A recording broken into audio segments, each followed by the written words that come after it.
NCERT pattern के हिसाब से एक्सरसाइज नंबर 2.1 करेंगे। हालांकि 2.1 बहुत इजी चैप्टर है, इसकी डीप स्टडी यदि आपको जाननी है तो हमने वीडियो बनाया है पॉलिटेक्निक एंट्रेंस एग्ज़ाम का। उस वीडियो में हमने इस चैप्टर की डीप नॉलेज दी है। इसके अलावा हमने कुछ ऐसी वीडियोस बनाई हैं जिसमें हमने सिर्फ अदर बुक्स से ही कराया है। हमने आपको सलाह भी दी थी कि 10th और 12th दो ही ऐसे बोर्ड हैं, 10th और 12th। ये 10th और 12th सिर्फ आप एनसीईआरटी से पढ़ करके सोचते हैं अच्छे नंबर ले आएंगे, 98+ मार्क्स ले आएंगे, तो ये आपकी बहुत बड़ी भूल है।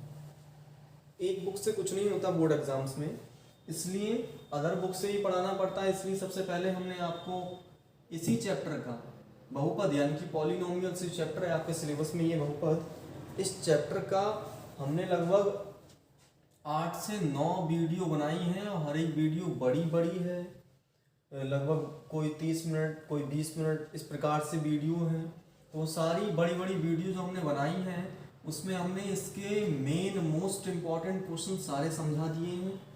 अगर आपने सिर्फ वही क्वेश्चन कर लिए तो मेरा दावा है 2021 में आपके लिए जो भी क्वेश्चन इस चैप्टर से आएगा उस वीडियो के थ्रू जितने क्वेश्चन हुए हैं उनके माध्यम से हर एक क्वेश्चन कर सकते हैं। इसमें कोई भी घबराहट की बात ही नहीं है।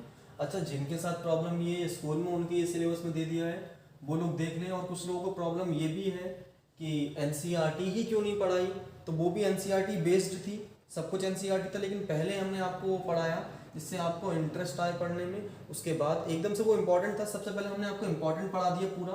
अब रही बात एनसीईआरटी की, तो एनसीईआरटी भी हम पढ़ा देते हैं, इसमें कोई खतरनाक चीज़ नहीं है, लेकिन फिलहाल आपको पढ़ते पढ़ते खुद लगेगा कि ये उससे कितनी डिफरेंट रखती है। तो देखिए, किसी बहुपद px के लिए y बराबर px, पहला क्वेश्चन है y बराबर px का ग्राफ नीचे आकृति में दिया है। प्रत्येक स्थिति में px के शून्यकों की संख्या ज्ञात कीजिए। हर एक स्थिति में आपको इसके शून्यक बताने होंगे और शून्यक बताने के लिए आपको ग्राफ के अकॉर्डिंग चलना होगा। तो देखिए, पहला इसका ग्राफ है,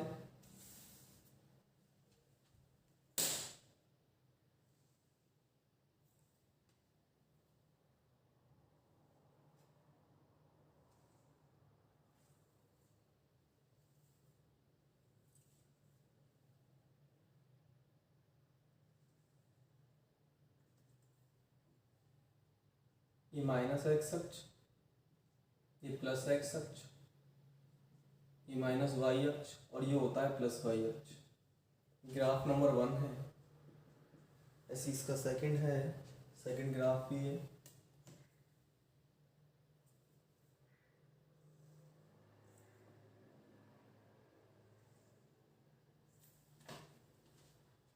देखिए, इस चैप्टर को आपको करते समय फॉर्मूलाज की बहुत ज़रूरत पड़ेगी, इसलिए हमारी राय मानिएगा।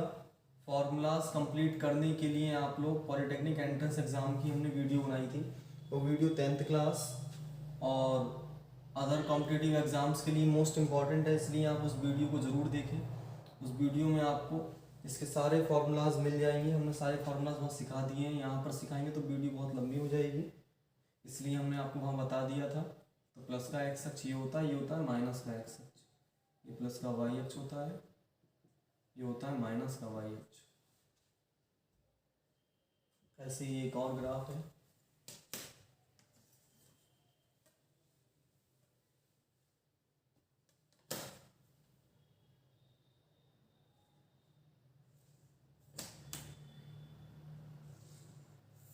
ये सेकंड था, ये थर्ड,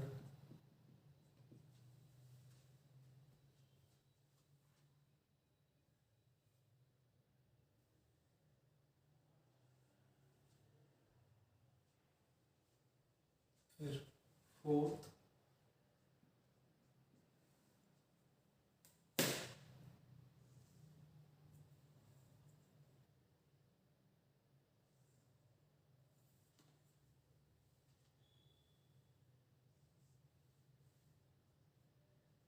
इधर वाला माइनस एक्स एक्सेस होता है, ये प्लस वाला एक्स एक्सेस होता है, ये पॉजिटिव वाई एक्सेस और ये नेगेटिव वाई एक्सेस, हिंदी में बोले तो अक्ष।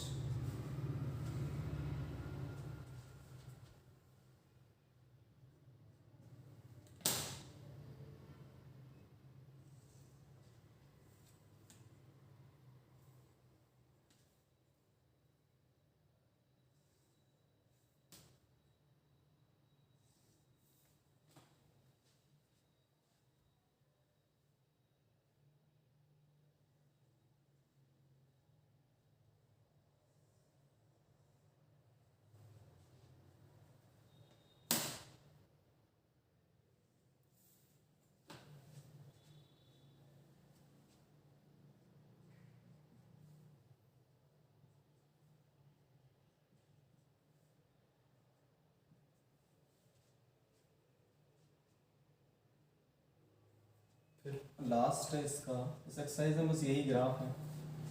देखिए एनसीईआरटी है बहुत इजी, लेकिन क्या है एनसीईआरटी थोड़ी सी आपको ऐसी लगेगी पढ़ने में जैसे कि उबाऊ हो, पकाऊ हो।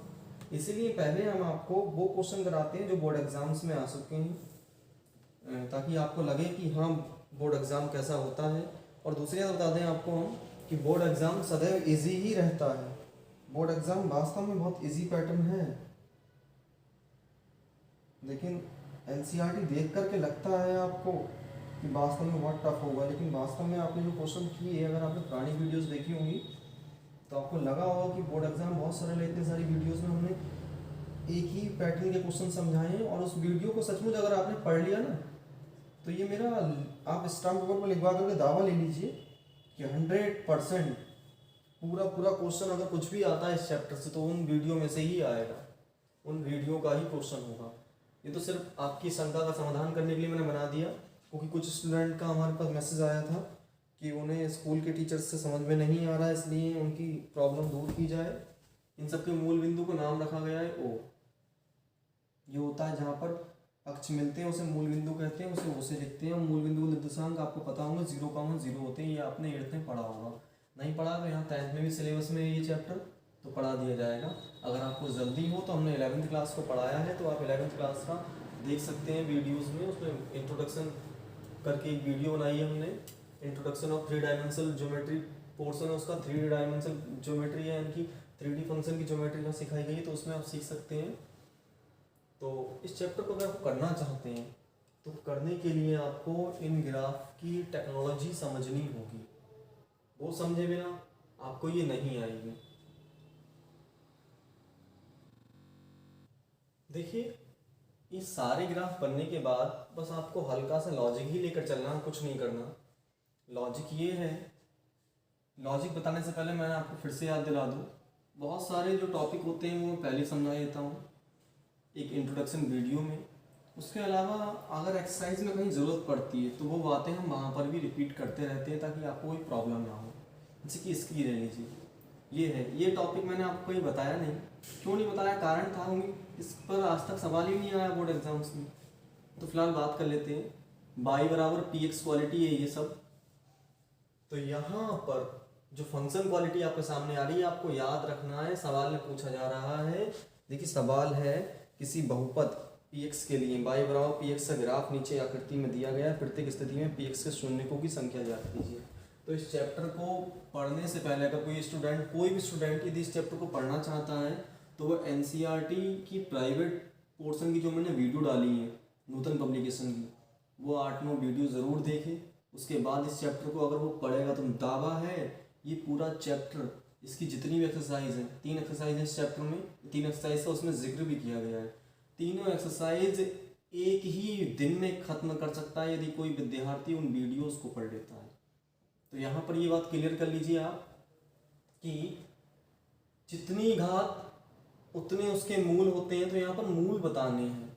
तो आपको एक बात तो याद रखनी है कि जितनी घात उतने मूल, जितनी होगी घात उतने ही उसके मूल होंगे। याद रखिए, घात पर निर्भर करते हैं मूल। तो यहाँ पर हमने आज तक बचपन से एक ही पैटर्न तो पढ़ा भाई, पूरी मैथ्स एक्स पोर्शन में ही पढ़ी है, या वाई में या जेड में, है ना। वैसे तो पी से लेकर के जेड तक चर होते हैं, इनमें से कोई भी आ सकता है, लेकिन फिलहाल सबसे ज़्यादा यूज हुआ है जेड एक्स पर। तो आपको शून्यक बताने हैं, तो शून्यकों की बात समझ लीजिए अच्छी तरह से। वाई बराबर पी एक्स का मतलब है कि आपकी क्वालिटी हो गई एक्स, यानी कि वाई बराबर एक्स में, तो एक्स के मूल बताने कितने होंगे। तो याद रखिए जिसके मूल की बात करें उसी पर जाना। फिलहाल आपको याद रखना सिलेबस में आपके एक्स ही है, तो हर बार मूल की बात होगी तो एक्स ही आपको निकालना होगा।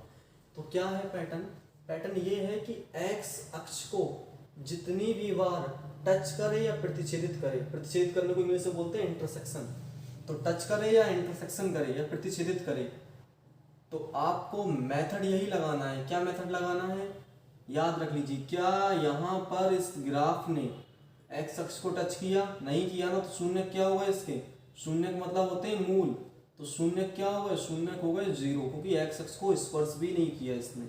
अच्छा इसकी बात कर लें, यहाँ एक्स अक्ष को स्पर्श कर रहा है, देखिए ये वाई है, एक्स को स्पर्श भी कर रहा है या प्रतिच्छेदित भी कर रहा है, तो मूल कितने हो गए, तो मूल हो गया इसका 1। यहाँ पर बात कर लेते हैं, एक्स अक्ष को स्पर्श करे या प्रतिच्छेदित करे उतने ही मूल हो जाएंगे जितनी बार स्पर्श या प्रतिच्छेदित करेगा। तो देखिए एक दो बार काटा, तीसरी बार काटा, तो कितने मूल हो गए इसके? 3 मूल हो गए। एक्स अक्ष है मेन भैया, एक्स अक्ष, मेरी बात ध्यान सुनिए, माइनस ये प्लस एक्स अक्ष पर ही जाना है आपको, वाई से कोई लेना देना नहीं। उसने वाई पे काटा, हमें कोई मतलब नहीं, हमारी कोई रिश्तेदारी नहीं वाई से, मेन प्रोसेस हमारा एक्स होगा।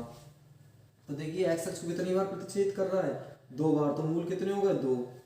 देखिए एक्स अक्ष को कितनी बार प्रतिच्छेद कर रहा है? 1 बार, 2 बार, 3 बार, 4 बार, तो मूल कितने हो गए इसके? 4। जितनी बार एक्स अक्ष को काटे या छुए उतना ही उसके मूल हो जाएंगे, याद रखिएगा, बाई से कोई लेना देना नहीं।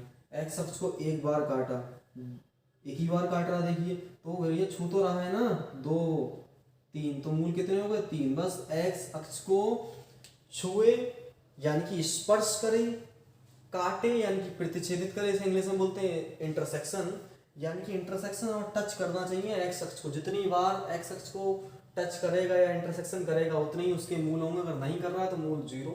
उदाहरण के लिए देख लीजिए, मान लीजिए इस तरह से कोई ग्राफ बना, इस तरह से ये हुआ, तो देखिए कितनी बार टच करा? 1 बार, 2 3 4 5 6, तो इसके 6 मूल हो जाएंगे। यानी कि जितनी बार एक्स अक्ष को टच करेगा या काटेगा उसके उतने ही मूल होंगे। तो इस प्रकार से आपके सामने कोई भी सवाल आएगा आप लोग कर देंगे। फिलहाल एक हिंदी मीडियम में तो नहीं आया बोर्ड एग्जाम्स में, एक इंग्लिश मीडियम बोर्ड एग्जाम्स में क्वेश्चन आया था, तो मैं काका पब्लिकेशन का करा दे रहा हूँ आपको। इंग्लिश मीडियम बोर्ड एग्जाम्स में आया था ये 2019 में। इंग्लिश मीडियम, सिर्फ इंग्लिश मीडियम बोर्ड एग्जाम्स में 2 ही क्वेश्चन आए हैं और नहीं आया कोई भी। तो काका पब्लिकेशन के 2 क्वेश्चन हैं, एक इंग्लिश मीडियम बोर्ड एग्जाम्स में आया था, देखिएगा मैं आपको करा रहा हूँ ये सब मिटा करके। आप सिर्फ एनसीईआरटी बुक के भरोसे मत बैठिएगा, मैं आपको फिर सलाह दे रहा हूँ, एनसीईआरटी बुक के भरोसे बैठना मूर्खता है। अदर बुक्स से ही पढ़िए जितना पढ़ सके, हालांकि पैटर्न सीखिए, आपका मेन लॉजिक होना चाहिए पैटर्न सीखना। पैटर्न आपको बस सीखना है, बाकी सवाल अपने आप करने की आदत डालनी होगी, क्योंकि आपको 10th क्रॉस करना है। तो इसमें जो ग्राफ दिए हैं, बोला निम्नलिखित में से कौन सा ग्राफ द्विघात बहुपद का नहीं है। तो इसमें पहला ग्राफ दिया है ए, उसमें ये दिया है द्विघात बहुपद का नहीं है, ये बताना है हमें। तो एक ग्राफ दिया है इन्होंने ये वाला, द्विघात बहुपद का नहीं है, ये बताना है आपको। 2019 का सवाल है, 2019 निम्नलिखित में से कौन, ये एक्सरसाइज का नहीं है, एनसीईआरटी पैटर्न के हिसाब से ये बोर्ड एग्जाम का है। तो निम्नलिखित में से कौन सा ग्राफ द्विघात बहुपद नहीं है। सीबीएसई बोर्ड में आया था क्वेश्चन, सीबीएसई बोर्ड में आते ही रहते हैं, देखिए 12 में भी आए हैं, इस प्रकार सीबीएसई बोर्ड के रहते हैं। तो बी है,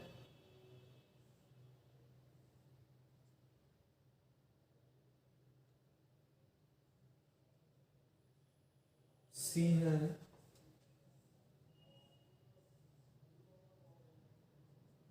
बाकी तो आप बना ही लेंगे ना, एक्स और वाई वो तो लिख ही लेंगे आप लोग। तो देखिएगा इस प्रकार से ये 4 पोर्शन है। बोला निम्नलिखित में से कौन सा ग्राफ द्विघात बहुपद नहीं है। कौन द्विघात बहुपद नहीं है? अच्छा ये बताइए, क्या ये द्विघात है जी? कोई सा घात नहीं, क्योंकि इसने एक्स अक्ष को स्पर्श भी नहीं करा। तो ये इसके मूल कितने होंगे? 0 0 मूल होगा इसका, है ना। मूल कितने हो गए इसके? 0 हो गए। अच्छा इसमें स्पर्श ही नहीं कर रहा है, इसके मूल 0 हो गए। अच्छा इसमें स्पर्श कर रहा है जी, देखिए इसमें 2 बार एक्स अक्ष को काट रहा है, तो इसके 0 कितने हो गए? 2। ये द्विघात है, ये द्विघात नहीं है, ये भी द्विघात नहीं है, ध्यान से देख लीजिए। और बोल रहा है ये द्विघात है क्योंकि 2 बार उसने एक्स अक्ष को काटा। ये द्विघात है, देखिए एक्स अक्ष को कितनी बार काटा? 1 2 और 3। तो इसके जे कितना है आपका? ये है 3 घात, क्योंकि एक्स अक्ष को इसने 3 बार काटा। ये है आपका 0 घात वाला, क्योंकि इसमें कोई एक्स अक्ष को ना काट रहा है, कहीं से कहीं तक छू भी नहीं रहा है। ये भी 0 है, दोनों एक से ही हैं, ये दोनों द्विघात नहीं है, ये भी द्विघात नहीं है। और यहाँ पर ये वाला देखिए द्विघात है। लेकिन क्वेश्चन देखिए, बोर्ड एग्जाम्स में क्वेश्चन भी गलत आते हैं, लेकिन अटेम्प्ट करने पर मार्क्स जरूर मिलते हैं, इसलिए आप अटेम्प्ट जरूर कीजिए, उसे कंप्लीट जरूर कीजिए। तो बाकायदा बोर्ड एग्जाम्स में देखिए ये क्वेश्चन आया है आपके, निम्नलिखित में से कौन सा ग्राफ द्विघात बहुपद नहीं है। आप कुछ सोचिए, ये भी द्विघात बहुपद नहीं है ना, ये भी नहीं है, ये भी नहीं है, और ये भी नहीं है। त्रिघात, शून्य घात, ये शून्य घात। तो सिर्फ द्विघात ये रहा, तो क्वेश्चन गलत है। क्वेश्चन ये होना चाहिए था कि कौन सा द्विघात है, तो ये है। उन्होंने पूछा कौन सा नहीं है, तो तीनों ही नहीं है। तो यहाँ पर जो सिर्फ ऑप्शन दिए ना ए बी सी डी, तो इसमें क्या है, क्वेश्चन पूछा सही है लेकिन उसका पैटर्न गलत है, क्योंकि 1 2 3 द्विघात नहीं है। तो देख लीजिए बोर्ड एग्जाम्स में ऐसे ऐसे क्वेश्चंस भी आते हैं, और खुद बाकायदा देखिए पब्लिकेशन वालों ने देखिए गलत भी आंसर दिया है इसका। इसका आंसर उन्होंने दिया है डी। वो लोग बोल रहे हैं ये द्विघात नहीं है। तो ध्यान से देखिए, हम भी तो बोल रहे हैं ये द्विघात नहीं है भाई, ये ही द्विघात है, ये द्विघात नहीं है। तो ये भी तो द्विघात नहीं है, ये भी द्विघात नहीं है, क्योंकि उन्होंने क्या कहा क्वेश्चन, उन्होंने कहा निम्नलिखित में से कौन सा ग्राफ द्विघात बहुपद नहीं है। तो एक ही द्विघात है, बाकी ये 3 द्विघात नहीं है। तो शून्यघात शून्यघात और शून्यघात, यानी कि इन दोनों की तो वैल्यू नहीं है और ये द्विघात नहीं है। तो इस प्रकार से आप देख सकते हैं क्वेश्चन कितने गलत आ जाते हैं। ऐसे एक क्वेश्चन और है, सिर्फ 2 ही क्वेश्चन आए बोर्ड एग्जाम्स में। अगला एक क्वेश्चन और आया है, देखिए ये वाला क्वेश्चन है, किसी बहुपद f(x) के लिए y बराबर f(x) का ग्राफ दिया है। ग्राफ में f(x) के शून्यकों की संख्या है। तो मैं फिर से बना दे रहा हूँ, यहाँ पर तगड़ा सा बनाना पड़ेगा। देखिए मैं सब मिटा करके बनाता हूँ।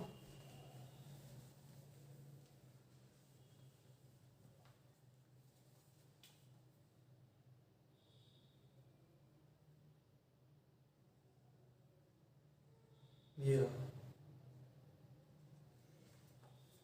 अब बोल रहे हैं इसमें शून्यकों की संख्या है, A option 1, B option 3, C option 2, D option 4। तो याद रख लीजिएगा वो क्वेश्चन में गड़बड़ थी। गड़बड़ क्या थी, उन्होंने पूछा था कि कौन द्विघात नहीं है। उस क्वेश्चन में पिछले वाले में, वही बोर्ड एग्जाम्स का था, उसमें 3 द्विघात नहीं थे, एक ही सिर्फ द्विघात था, लेकिन मिस्टेक हो जाती है। ऐसे इसमें कि यहाँ पर हालांकि उसके हिसाब से चला जाए तो याद रखिएगा शून्य घात वाला भी मान सकते थे। अगर नहीं मानेंगे तो उसका डी ऑप्शन भी सही है, वरना वैसे तो तीनों ऑप्शन उसके करेक्ट है। इतना याद रखिएगा बोर्ड एग्जाम्स में। तो यहाँ पर बोला जा रहा है कितनी घात है जी, क्वेश्चन में बोला गया है किसी बहुपद के लिए f(y बराबर f(x) का ग्राफ दिया है। ग्राफ में शून्यकों की संख्या होगी। शून्यकों की संख्या बतानी है आपको, शून्य कितनी है। देखिए कितनी बार एक्स को काटा, 1 बार, 2 बार, 3 बार, है ना। तो शून्य कितने हो गए, 3। तो इसका ऑप्शन क्या हुआ, बी ऑप्शन करेक्ट हो गया। तो देखिए इस प्रकार से क्वेश्चन सही हो जाते हैं। तो हम आगे बढ़ते हैं। तो इस तरह का क्वेश्चन यही 2 एग्जाम में आए थे, दोनों 2019 के हैं। ये भी 2019 का देखिए, ये देखिए सीबीएसई बोर्ड में आया था 2019 में। और इसमें काका पब्लिकेशन की खासियत ये है, ये सारे बोर्ड के ही क्वेश्चन रखते हैं, चाहे सीबीएसई बोर्ड हो चाहे हिंदी मीडियम बोर्ड हो, क्योंकि सब कुछ हिंदी ही हो गया है। तो हिंदी इंग्लिश दोनों में एक सही है। बाकी तो इसके क्वेश्चन है, इसके जो मेन क्वेश्चन थे वो देखिए चैप्टर ज़्यादा बड़ा नहीं था।